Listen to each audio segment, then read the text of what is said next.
Exception హ్యాండ్లింగ్లో first example చూద్దాం. So ఇక్కడ ఈ ఎగ్జాంపుల్లో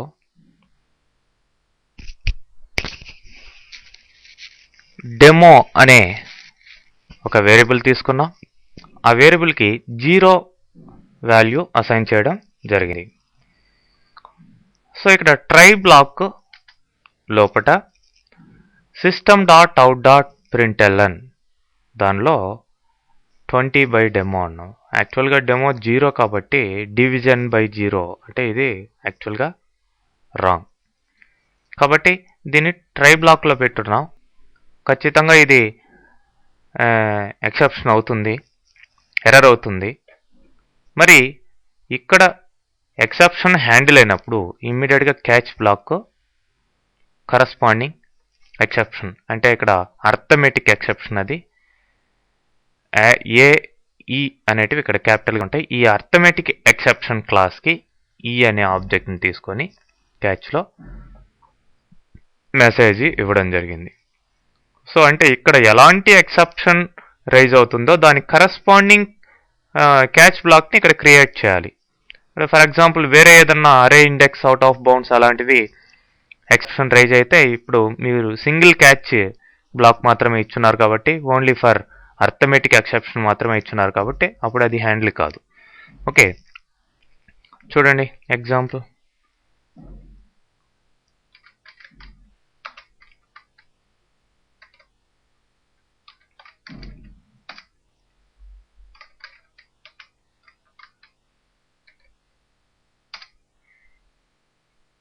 ఓకే, అదే మీరు ఇది డెమో ఈక్వల్ టు 0 కాకుండా సంథింగ్ ట్రూనో ఏదన్నా ఇచ్చారనుకోండి, ఇప్పుడు ఎక్సెప్షన్ ఏమి రైజ్ కాదు.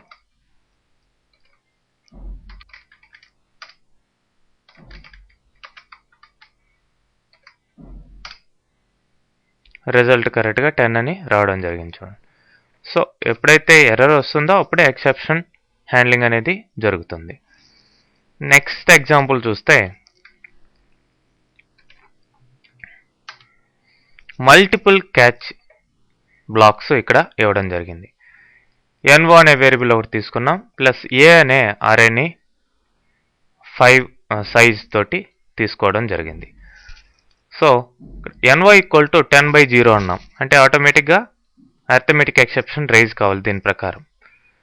అట్లనే ఏ ఆఫ్ 6 ఈక్వల్ టు 30 అన్నాం అంటే అరే ఇండెక్స్ అవుట్ ఆఫ్ బౌండ్స్. యాక్చువల్గా ఇక్కడ ఏ యొక్క సైజు 5, నేను 6 ఇచ్చాను అంటే మోర్ దాన్ డిక్లేర్డ్ సైజ్ ఇచ్చాను, మోర్ దాన్ ద అరే సైజు ఇక్కడ ఇవ్వడం జరిగింది, ఇండెక్స్ ఎక్కువ ఇవ్వడం జరిగింది కాబట్టి ఇది రాంగ్. సో ప్రస్తుతానికి దీన్ని కామెంట్లో పెట్టున్నాం.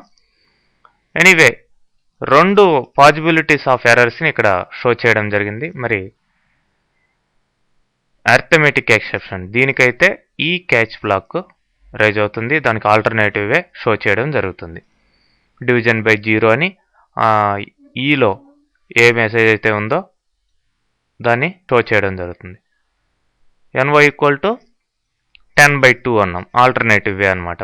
పైన 10/0 అంటే ఇక్కడ 10/2 ఇవ్వడం జరిగింది.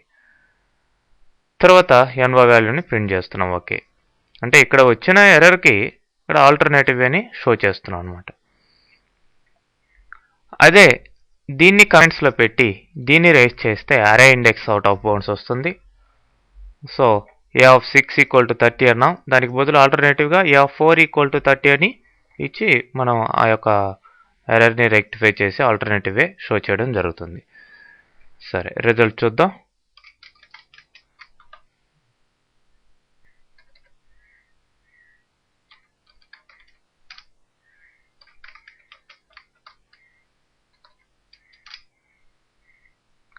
అర్థమెటిక్ ఎక్సెప్షన్ రైజ్ అయింది, డివిజన్ బై 0 అనేది. సో ఈలో ఉన్న రైజ్ అయిన వాల్యూ ఈ అనే ఆబ్జెక్ట్లో ఉన్న అర్థమెటిక్ ఎక్సెప్షన్కి సంబంధించిన ఆబ్జెక్ట్లో ఉన్న ఈ మెసేజ్ అంతా కూడా రావడం జరిగింది. ఆల్టర్నేటివ్ వే కూడా మనం షో చేయడం జరిగింది. అదే దీన్ని కామెంట్స్లో పెట్టి దీన్ని ఇస్తాం. ఇప్పుడు చూడండి,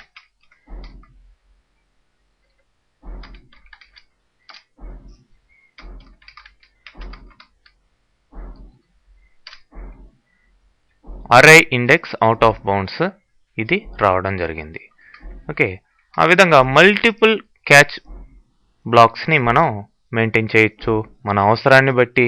అంటే ఈ ట్రై బ్లాక్లో ఎలాంటివి రైజ్ కాబోతున్నాయో అని ముందరగానే ఊహించి మనం ఇట్లాంటి క్యాచ్ బ్లాక్స్ని పెట్టుకుంటాం అనమాట.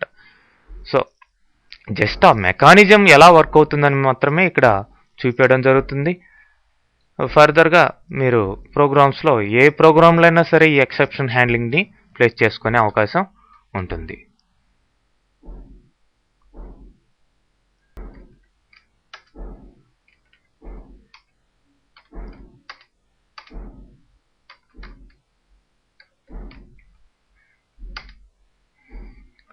Nested try statements. ఇక్కడ చూడండి, ఈ ట్రై ఇక్కడ స్టార్ట్ చేసాం, దాని లోపలే దాన్ని క్లోజ్ చేయకుంటే మళ్ళీ ఇంకొక ట్రై బ్లాక్ ఉంది. సో మరి ఇక్కడ క్యాచ్ ఉంది, దేనికి? దీన్ని క్యాచ్ చేసేదానికి. అట్లనే పై ట్రైని క్యాచ్ చేసేదానికి ఇక్కడ సపరేట్గా ట్రై బ్లాక్ అయిన తర్వాత అర్థమిక్ ఎక్సెప్షన్ ఇక్కడ షో చేస్తున్నాం. ఓకే, ఎనీవే ఇక్కడ మనం a equal to AR dot length అన్నాం. ఏఆర్ అంటే ఆర్గ్యుమెంట్స్ మనం కంపైల్ చేసినప్పుడు ఏ ఆర్గ్యుమెంట్స్ అయితే ఇస్తామో ప్రోగ్రాంలో ఆ ఆర్గ్యుమెంట్స్ అనమాట. సో అంటే ఎగ్జిక్యూట్ చేసేటప్పుడు ఇచ్చే ఆర్గ్యుమెంట్స్ని బట్టి వస్తుంది. మరి ఆ ఆర్గ్యుమెంట్స్ లెంత్ ఎంతో ఏలో స్టోర్ అవుతుంది, ఎన్ని ఆర్గ్యుమెంట్స్ ఇచ్చామనే దాన్ని బట్టి. So b equal to 42 by a అన్నాం. అంటే ఆర్గ్యుమెంట్స్ లెంత్ ఏలో ఉంటుంది కాబట్టి దాంతో డివిజన్ చేస్తున్నాం. ఓకే, ఏ వాల్యూని ప్రింట్ చేస్తున్నాం. ఇఫ్ ఏ ఈక్వల్ టు 1 అంటే లెంత్ 1 అయితే a equal to a by a minus a, maybe arithmetic exception వచ్చే విధంగా ఇచ్చాం. లేదంటే ఇఫ్ ఏ ఈక్వల్ టు 2 అయితే సి అనే ఇంకొక అరేని తీసుకొని దానికి 1 అనే వాల్యూని ఇచ్చి సి ఆఫ్ 42 ఈక్వల్ టు 99 అన్నాం. ఇక్కడ పాసిబిలిటీ ఉంది, అరే ఇండెక్స్ అవుట్ ఆఫ్ బౌండ్స్ వచ్చే పాసిబిలిటీ ఉందన్నమాట. మరి ఇట్లాంటి డిఫరెంట్ పాసిబిలిటీస్ ఉండే విధంగా మనం ఇచ్చాం. పైనేమో మీకు ఆ యొక్క లెంత్ని బట్టి, అంటే మీరు కమాండ్ లైన్లో ఇచ్చే లెంత్ని బట్టి ప్రోగ్రామ్ ఎగ్జిక్యూట్ అవుతుంది. చూడండి, జావాc ex67.java. ఓకే, ఇప్పుడు 67 తర్వాత హలో అని ఇవ్వడం జరిగింది. Division by 0 A equal to 1 అని రావడం జరిగింది. సో అంటే ఆర్గ్యుమెంట్స్ యొక్క లెంత్ 1 అనమాట. ఇక్కడ చూడండి, అదే జావా ex67 రామ్ క్లర్క్ ఇట్లా ఇచ్చాను. అరే ఇండెక్స్ అవుట్ ఆఫ్ బౌండ్స్ వచ్చింది. ఎందుకు? ఆర్గ్యుమెంట్స్ 2 ఇచ్చాను. అంటే మీరు కంపైల్ చేసినప్పుడు కాకుండా దాన్ని రన్ చేసినప్పుడు, ఎగ్జిక్యూట్ చేసేటప్పుడు ప్రోగ్రామ్ నేమ్ తర్వాత ఎక్స్ట్రా ఆర్గ్యుమెంట్స్ ఏమి ఇస్తారో, ఇప్పుడు రామ్ క్లర్క్ అని ఇప్పుడు ఇచ్చాను, ఇంతకు ముందర అయితే జస్ట్ హలో అని ఇచ్చాను. ఇవి దేంట్లో స్టోర్ అవుతాయి? ఈ ఏఆర్ అనే స్ట్రింగ్ వేరియబుల్లో స్టోర్ అవుతాయి. కాబట్టి ఈ అరే వేరియబుల్ కాబట్టి దీని లెంత్ ఎంత? 1 ఇస్తే 1 అని, 2 ఇస్తే 2 అని అట్లా వస్తుంది. సో 1 ఇచ్చినప్పుడు ఏమైంది? ఇక్కడ మీకు అర్థమెటిక్ ఎక్సెప్షన్ రైజ్ అయింది. అదే 2 ఇచ్చినప్పుడు array index out of bounds raise అయిందనమాట. ఆ విధంగా మీరు ఇచ్చే ఆర్గ్యుమెంట్స్ని బట్టి ఇట్లా కరస్పాండింగ్ ఎక్సెప్షన్ రైజ్ అయ్యే విధంగా నెస్టెడ్ ట్రై బ్లాక్స్ పెట్టడం జరిగింది. నెస్టెడ్ ట్రై బ్లాక్స్ ద్వారా మీకు ఈ ప్రోగ్రామ్ సూచించడం జరిగింది. Okay,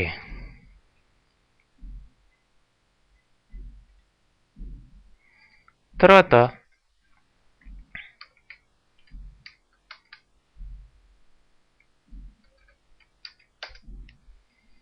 throw demo. ఇక్కడ స్టాటిక్ ప్రొసీజర్ ఒకటి మెయిన్ క్లాస్లోనే క్రియేట్ చేసాం, పిఆర్ఓసి అనే ప్రొసీజర్. దీంట్లో throw new null pointer exception అని దానికి డెమో అని పేరు పెట్టడం జరిగింది. మరి దీన్ని క్యాచ్ బ్లాక్ ద్వారా నల్ పాయింటర్ ఎక్సెప్షన్కి ఒక ఆబ్జెక్ట్ తీసుకొని మనం క్యాచ్ ఇన్సైడ్ డెమో ప్రొసీజర్ అని మెసేజ్ ఇచ్చి త్రో ఈ అన్నాం. మళ్ళీ ఇక్కడ మళ్ళీ ఆ ఎక్సెప్షన్ని క్యాచ్ చేసిన ఎక్సెప్షన్ మళ్ళీ త్రో చేస్తున్నాం. మరి ఈ ప్రొసీజర్ని మెయిన్లో కాల్ చేసినప్పుడు ఆ పిఆర్ఓసి అనే ప్రొసీజర్ని ట్రై పిఆర్ఓసి అన్నాం, సేమ్ క్లాస్లో ఉంది. మరి ఇది త్రో చేసిన ఈ ఎక్సెప్షన్ని మళ్ళీ ఇక్కడ క్యాచ్ చేసుకొని మెయిన్ బ్లాక్లో మళ్ళీ దాన్ని రీకాట్ అని చెప్పేసి మళ్ళీ ఆ ఎక్సెప్షన్కి సంబంధించిన డీటెయిల్స్ ఇవ్వడం జరుగుతుంది. ఆ విధంగా మనం మాన్యువల్గా త్రో ద్వారా మన ఓన్ ఎక్సెప్షన్ని త్రో చేసుకునేదానికి అవకాశం ఉంటుంది. ఓకే, ఇది స్టాటిక్ ప్రొసీజర్ కాబట్టి డైరెక్ట్గా ఎగ్జిక్యూట్ అవుతుంది.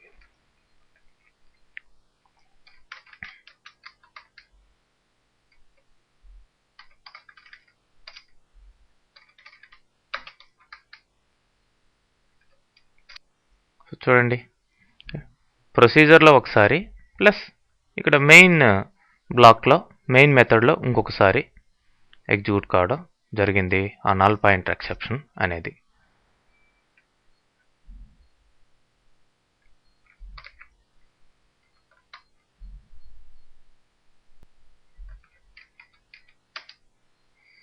నెక్స్ట్ ఫైనలీ బ్లాక్ ఎలా వర్క్ అవుతుందో ఈ ఎగ్జాంపుల్లో చూస్తున్నాం. ఇక్కడ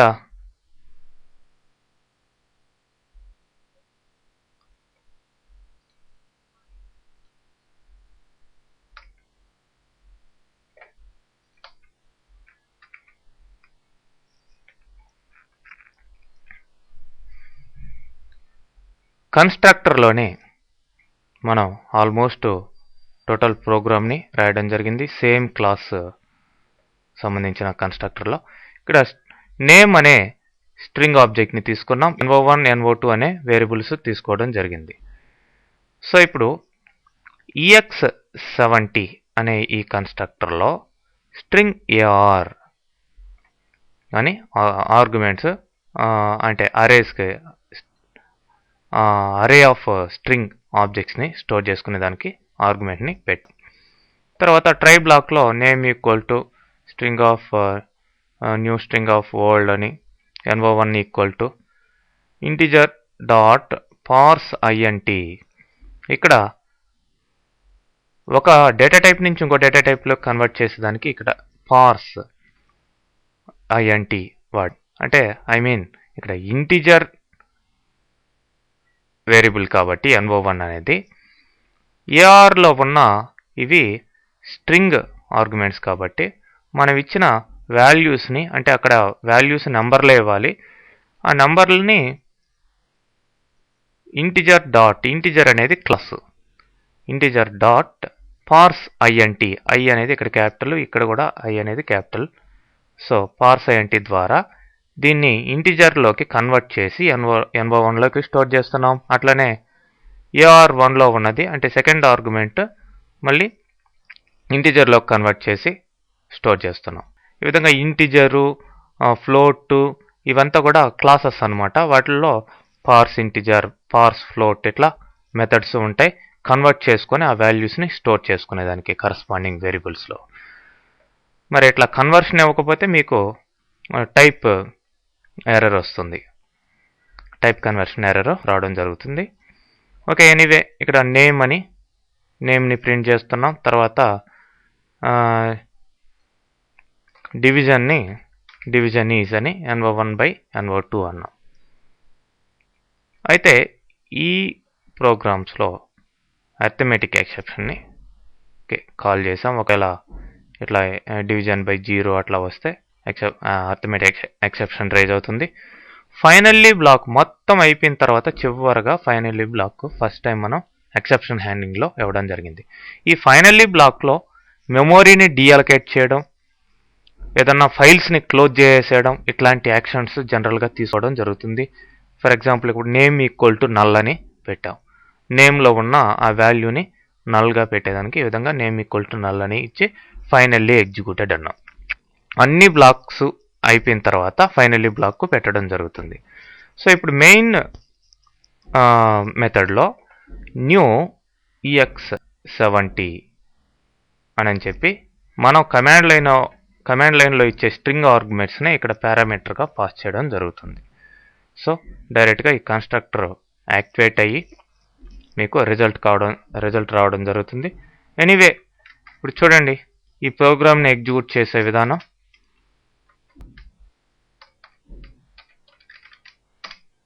ఓకే, ఫస్ట్ కంపైల్ చేసాం, తర్వాత ఎగ్జిక్యూట్ చేస్తున్నాం ex70. ఇప్పుడు ఆర్గ్యుమెంట్స్ మనం పాస్ చేసే ఆర్గ్యుమెంట్సే ఈ NO1 NO2లో స్టోర్ కాబోతున్నాయి కాబట్టి ఫర్ ఎగ్జాంపుల్ 10 స్పేస్ 20 2 ఆర్గ్యుమెంట్స్ ఇచ్చాం. ఓకే, ఓల్డ్ అని, డివిజన్ ఈజ్ 0 అని, ఫైనల్లీ ఎగ్జిక్యూటెడ్ అని సంథింగ్ రావడం జరిగింది. ఎందుకు NO1 ఎంత 10/20 0 అయిపోతుంది. అదే ఈసారి మళ్ళీ జావా ex70 10 అని ఇస్తాం. Division is 1, finally executed. ఇట్లా మెసేజ్ వస్తుంది. అయితే జావా ex70 10 చూడండి, కెనాట్ డివిజన్ బై 0 మధ్యలో ఇది ఎగ్జిక్యూట్ అయింది. సో ఇవన్నీ అయిపోయిన తర్వాత లాస్ట్లో ఫైనల్లీ బ్లాక్ అనేది రావడం జరుగుతుంది. ఓకే, మీరు కమాండ్ లైన్ ఆర్గ్యుమెంట్స్ ఖచ్చితంగా ఏదైనా స్పేస్ ఇచ్చి పాస్